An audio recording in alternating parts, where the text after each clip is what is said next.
O halong sobra 50,000 pesos nga unod sang e-wallet sang isa ka negosyante sa Escalante City mao nakuha sang nagpakuno-kuno customer. Nakatutok Aileen Pedreso.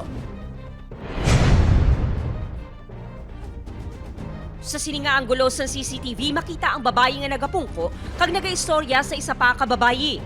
Sang nagwa na ang babayi, diri na nagsunod ang lalaki nga naka-jacket sa isa pa ka anggulo. Nagaistoryahan na ang duha sa sulod sang Photoshop. May ginapamangkot ang lalaki, samtang ginamanihar ang cellphone. Ang lalaki sa video, nagpakilala nga customer sa Iloy ni Neil, isa ka OFW. Mapakash in kuno ang lalaki.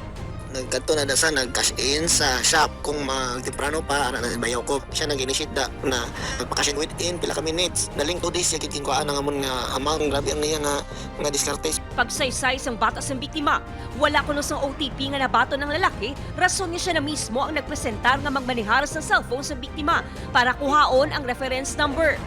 Nadiskubre na lang nila na nalink na sa suspect sa isa ka online shop ang e-wallet account sang biktima. Natigayon kuno nga makuha sa suspect ang OTP halin sa cellphone sa biktima.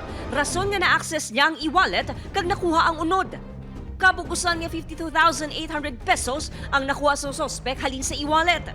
Na-report na sa kapulisan ang insidente. Makabi kuno ini nga modus subo sa mga kawatan kagalabanan, senior citizen ang gina-target.